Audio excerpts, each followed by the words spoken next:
very much, Madam Chair. Well, the act that just went is a hard one to follow. So much has been said that giving a response is well nigh impossible. But I'll say a few things, if you don't mind. Sister Werner still here? Yes, No, you know I have to be me.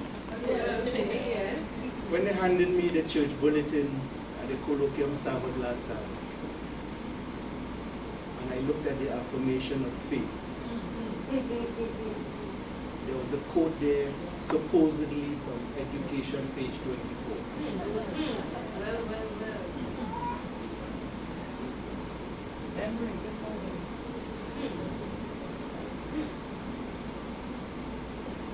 Do I have to say more?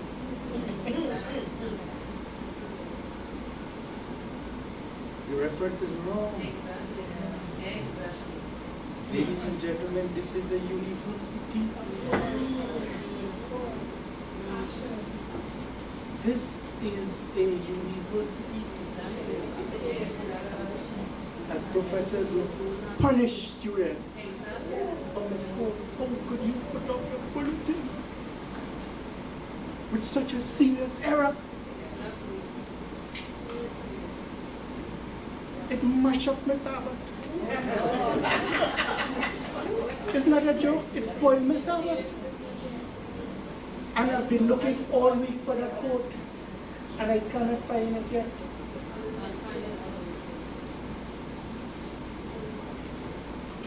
It's a serious thing.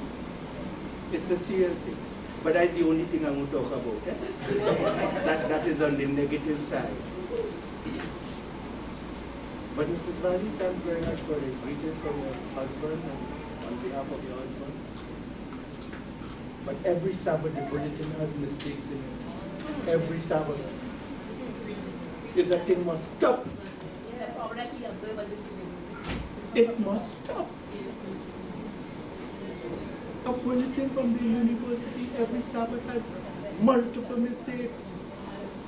And last Sabbath it reached what I call the summum bonumum of mistakes. A quote that everybody was made to read. The whole congregation was asked to affirm that.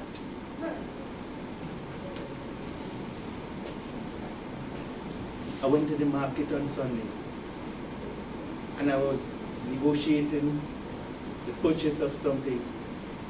I was looking to the north when I felt someone grab me around my waist with both hands. I knew it was not a man because it was a gentle grab. And somehow, by hindsight, I'd seen a little lady coming. And she hugged me and said, "Dr. Ferdinand," and she was moving fast. And she just left. About 7 minutes later, we met at another part in the market, and she was coming towards me this time. And then she stopped and, "Don't you remember me? I was in your graduate class. Me and there was another one there. You know what a hug like that does for a retired teacher? A nice little woman hug you in the market. Eh? And my wife doesn't go in the market, so don't be afraid. She doesn't go in the market. So I could get all the hug I want. Another time I went in RBC, the bank there, a few years ago. And somebody here from CUC was with me. And as we were going towards the teller, another little East Indian lady, she just came and said, "Leslie!" And she hugged me and kissed me. And the person said, "I will tell your husband, I will tell your wife, an Indian woman kiss you in the back." I said, "Boy, that is my twin sister, boy. That is my twin sister." So you could go and tell her. She knows that already, you know. And that was an elementary school mate. She owns the Specialist Learning Center out there in St. Augustine. We were the doctors and lawyers and the children. Everybody passes common entrance for 7 years. Not just common entrance, C for 7 years school and so on. I've been saying that to say this. I never wanted to be a teacher. I had dreams of being all kinds of things, especially of being a soldier in the West Indian Regiment with Claudie. All right, Claudie is an uncle. And one of my best friends in growing up as a little miserable boy in Rio Claro, right? He had gone to the West Indian, he was a little older than I was. And then the Federation come and mash up my plan. I wanted to be a soldier to defend our West Indian nation, but afraid gun. Afraid gun. My father had a gun to kill the squirrels in this little estate. I had license to use the gun. I used it once. Mash up my target, man. And I never used it, but that time I get a free gun. I never touch a gun again. Anyhow, I grew up as a little boy and a real boy. So much so that on the last day I attended primary school, the teacher said to me, I feel like putting you in that room there and blowing you up with dynamite. And I got scared, so when recess came, I took my books, I grabbed my books and I ran. I never went back to school. That teacher was my best friend. He claims that I was the best student he ever had. And he taught men like Winston Buchanan and a number of other people in national life there. We were real good friends. I disappointed him that day and he got angry. And I got scared and never went back. I'm a coward by me. I heard somebody talk about I'm brave. I am coward. So just 2 nights ago, my wife and I were talking. How is it that our children are so brave when both of us are cowards? We're from the country and we come to San Fernando and we are a country bookie. But our children never afraid of anything. Never. And we don't know why. So we thought, between my wife and I, we not only thought, but we have been going to school for 126 years. I've gone to school for 66 years. She has gone to school for 60 years. All I find is time to stop. I told her that I am on vacation until I matriculate in the University of Heaven. So I like the word, Dr. Michelle. It's not retirement. I am on vacation. I am on vacation until the bell rings for the University of Heaven. Ellen White in her last chapter in that book, Education, says, heaven is a school. And then she goes on and talks about the University of Heaven. And preparation and your work here and your attendance in school here is preparation for the school above. So this for me is graduation from schools here, vacation time, and then by and by matriculation in the University of Heaven. I have taught over the whole range of schools, began with primary, went to the junior set, went to the senior set, went to the teachers college, ended up at the university. And as I said, I didn't want to be a teacher, but I ended up being a teacher. And there's nothing that I love. Nothing. I'm not talking about people now, I'm talking about things. There's nothing that I have come to love more than being in a classroom. While I was academic vice president for 9 years, while I was president for 4 years, I never stopped teaching. Sometimes I taught more credits than full-time teachers while I carried office. When I landed in the classroom, then I found myself, man. Then I could relax. Then man, I'm home by the price. I thoroughly enjoyed being with my students. And the last class I taught here this summer, I thought it was one of the best I ever taught. And we had fun. We had so much fun that the last day I walked in the class, I met the door locked. They locked me out. And then someone ran around and said, give us 5 minutes. So I went and sat there, 10 minutes passed, they didn't come back to call me. And then when I walked in the class, I realized it's a party they had. They got word that, you know, that was my last class and so on. Man, and they had a party. We had fun. And they did well in that class. Well, I have lived to see that some of my students became judges in this land. We had one here, a nice young lady, speak at our graduation some years ago, when Mr. Pandey should have come. And on the Wednesday, we got word that he couldn't come.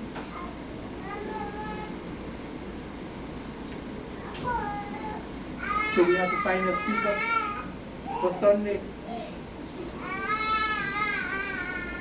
And I just jumped in my car, went down to the courts, found the young lady who was to have flown out of the country for Geneva the Friday to meet her husband. But when I asked her, when I told her what my situation was and asked whether she would speak, she had no hesitation in saying that I cannot let you down. I have to come. She took up the phone, called her husband. She said, you remember what I told you? I ain't getting between you and your teacher. So, go make your graduation speech and come up later. And these are the kinds of things that, you know, over the years have brought your joy. It has been great teaching with all of you. It has been great teaching some of you. Dr. Balewa, I remember that class. We had 94 people in that class. People had to rush to get a seat in that class. 1/3 of the class used to be peeping from the pavement outside, remember? Room 101? Room 101. 94 people in the class. Sociology of education. It was a really, really great class we had. Well, let me shut up, otherwise you wouldn't go home. But our love for education goes way back to my father, who still has the record, my parents I mean, when I say my father. He was the outgoing one, my mother was receding, taking care of a little flock at home. We used to sing on ourselves, you know. Old Ferdinand had a farm. E-I-E-I-O. 13 children growing up in a 2-bedroom house. But we used to have fun. When our big brother came home, big sister, we stay up all night talking and telling stories. You want to know where the storytelling come from? Yeah? We stay all boil a pot of shattering seed. And eating shattering seed all night and they're blogging. Telling story after story. When Rickson ran home, he knew all the stories from everywhere, you know? So, coming here as a Form 1 student was a pleasure. After 3 years writing exam, getting away from here, before leaving, getting expelled. I had quite a checkered character, you know. Walked away from elementary school, got expelled from secondary school. What happened in college? The president wouldn't talk to me because he thought I was too confident of myself. I was the only student with a car. And those days, the rules, man, the rules were something else. So I asked him for permission to keep the car on campus, and to this day, I'm still waiting for an answer. And the man dead. I will never get an answer. You know, they didn't know how to handle it. So one day he watched me tell me, use a big man, do what you want. Keep your car, go where you want, when you want, come where you want. You see, I was a government scholar. The government had sent me here, you know. I asked the government to send me here. I I could have gone to any teacher's college in the country. And the government sent me here, they were taking care of my bills and so on, so you can't touch a man, you know. But I was a good boy. I was a good boy, I never gave any trouble. The students looked at me and voted me as the president. Never gave trouble at the students, all right? Never rioted in my day or any such thing, you know. And then, of course, I worked for the government for 20 years before coming back to work for the church. But I never did not work for the church. I did a lot of volunteer work all over the place. Somebody even ventured into my evangelism, Sandra did. Yeah? Letting people know about the claims of Jesus Christ on their lives is a part, the major part of the Christian teacher's task and duty. And ever since I started to teach, I always kept that before my students, whether in the public school, and Trinidad and Tobago is a blessed place. In the public school, everyone is allowed to practice his religion. You just don't force your religion on anybody else. So during the RI period, I was faithful to keep RI for the Adventist children. But they invited their friends. And some of the friends, as Sandra said, were greatly influenced. Some of them became Adventists. Some of them didn't come Adventists, but they became respectable young people. They wouldn't meet me in Frederick Street and go out, "Funny!" as some of the rude ones will do. They respectfully called me out, "Sir." And I said, "Sir, you remember when you did such and such so that the children helped me buy clothes when my parents couldn't buy clothes for me?" Those things are not forgotten. I have talked about our children and our joy in our children. As the saying goes, it will be remiss of me if I didn't say a word too. Because the joy and pride of my life are those. That threesome. You see that threesome? They never gave me trouble. They never gave us trouble, as she said. And that's the thing I thank God every day for. We never had to go to any school because the teacher sent to call it. You know, your boy behave, your boy, your girl do this. Never. I never see children love school, so they just love school and they love to cooperate. I remember Alva, who is the older girl, the one who spoke second there, the first day she went to elementary school. See, she grew up on this campus. We lived just down the road and came to church here, Pathfinder, BCB, all kind of. The first day she goes to elementary school, morning recess, they go out. And the bell rings and she doesn't take it on. She knows the campus very well, so she's wondering, we're out here. And the teacher looks around and misses her. "Where's Alva?" Alva nodded and somebody will say, "Miss, look how quiet over there." So they sent somebody to call Alva. I think her brother. They found Jason and go and bring Alva in. Alva tells him, "Tell them I am not ready to come."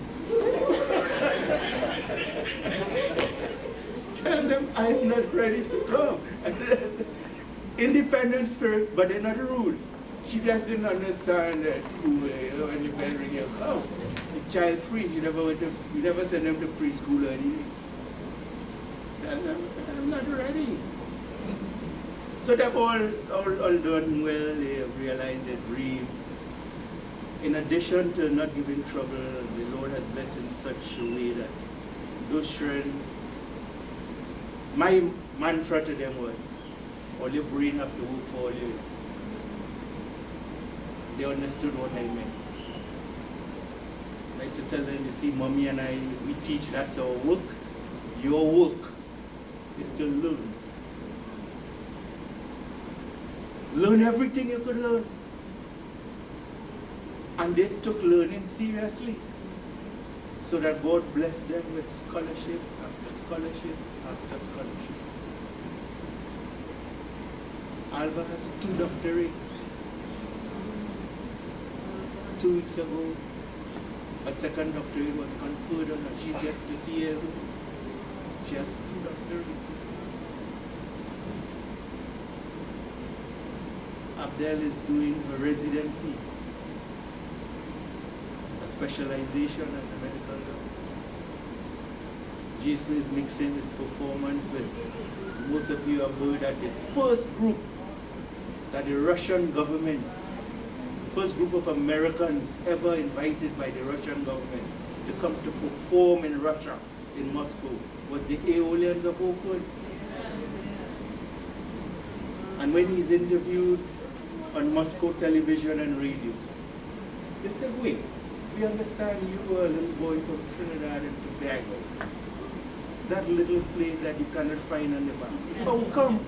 How come? And he gives them a little dissertation on music in Trinidad and Tobago.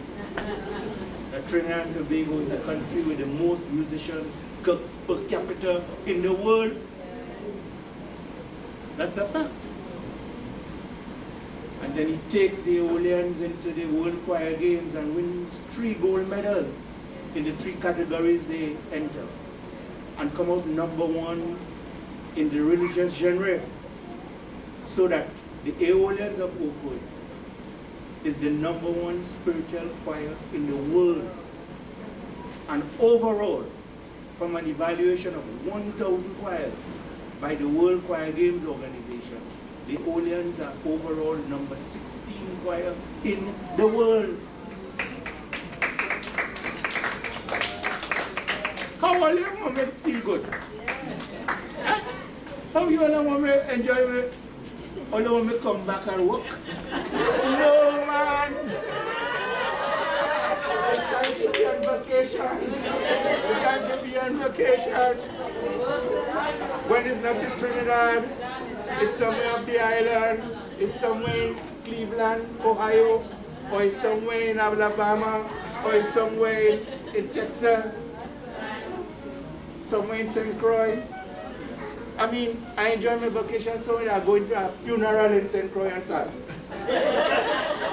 A classmate of mine, you know, in high school, treasurer of North Carib, former treasurer, he died, he's going to be buried on Sunday. I had to come back to teach nothing for Pastor Wani. Or for Dean Ballet, where is he? So I gone. I have to ask permission. I have to report back. You know what I mean? I call Liat.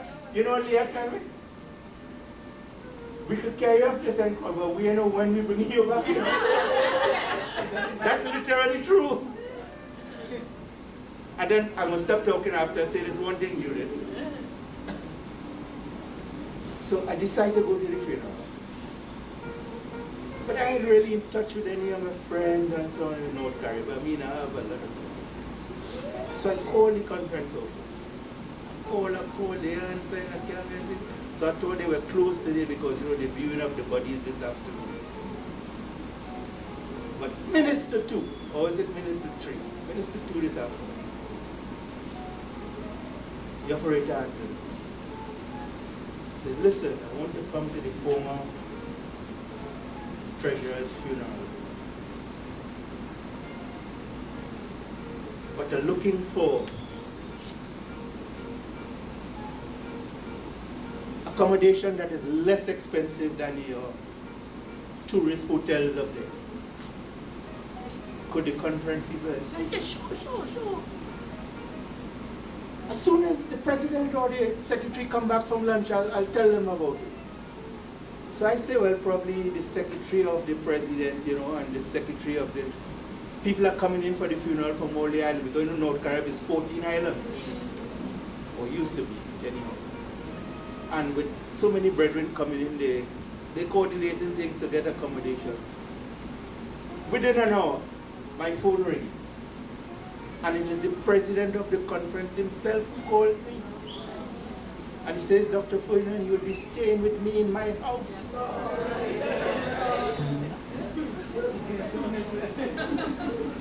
I didn't expect nothing so. I didn't consider myself good enough to stay in the house of a conference president. No, honestly. The man shocked me. I said, what did you say, sir? I said, all I asked the lady is to help me get accommodation. He said, I know, but you'll be staying with me. I myself will pick you up at the airport.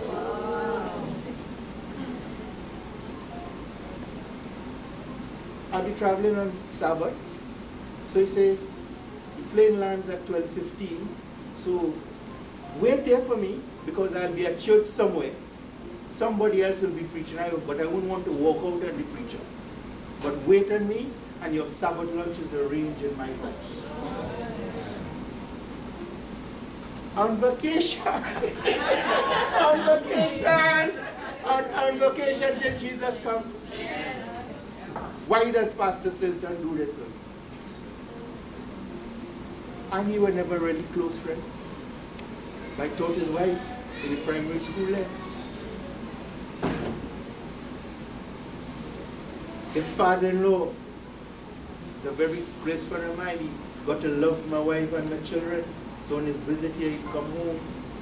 He and his wife, they'll go pick mangoes from my tree and so on. You know, the wife enjoyed the Julie mango and so on. Go up to Barbie, just go to the house and so on. And even though when I was a student, he thought I was a bad boy.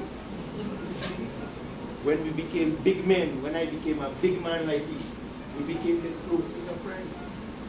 And he supported me in all my work throughout my years until he died. And his son-in-law remembers that. So I'm saying, you know, the blessings doesn't come from a big salary in working for the organization. It comes from the feedback you get from your students who you meet all over the world. Just as Jason said, wherever he goes, and the brother has been to a lot of places. He has been to a lot of places. Your father taught me. Your father taught me. And I'm thankful. You know, that's the other part. You know, I could teach and then they say something bad about your father. But no, I'm thankful that your father helped me give me direction. The last thing I will say. On Sabbath at the colloquium there, I met one of USC voters. I say, you see I'm really on vacation? You see I'm gone.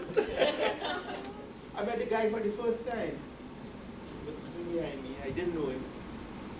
But I reached out to him.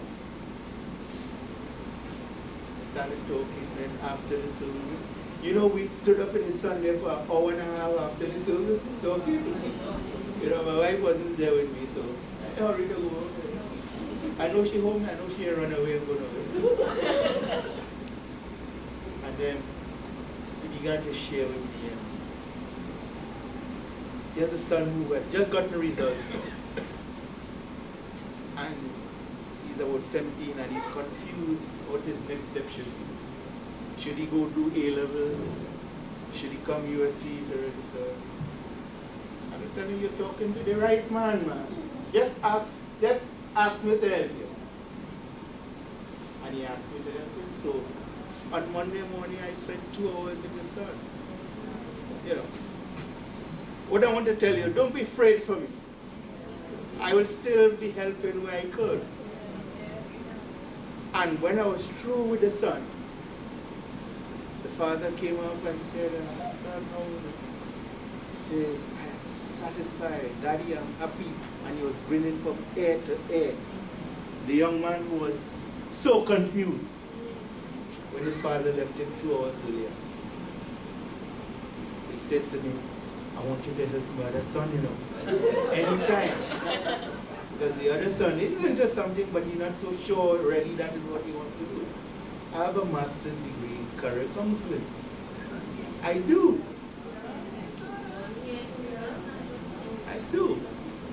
I took it to become a better teacher. And that's why in all my teaching I used it to help whoever I could. I never wanted, Sandra mentioned it. I was one of the first teachers in this country to go and train as a professional counselor. I have it there, I used it. Wherever I taught, I used it. but I never wanted a job as a counselor. I think teaching is the greatest thing in the world. When people come and tell me they want to be funny, I ask them, what about teaching? They want to be social, this and this. I say, as soon as the budget short, first thing they cut in is those things, but you'll always have need for teachers. Get to love it. If you don't love it yet, get to love it. And when you get loved and hooked, when you get hooked on it, teaching is the sweetest thing in the world. So, thank you very much, Dr. Dean Barlew, Chairs Peterson and McLeod, and everybody else, graduate teacher, undergraduate teacher, helper, office assistant, Dr. Mitchell, thank you very much. It has been a pleasure. You really made us feel honored and loved, and I will never forget the day. I told Lisa I want her thing on recording. I hope we could get introduced to on something, and I hope and I hope and I hope. So thank you very much. If I say one more word, I'll get it tonight.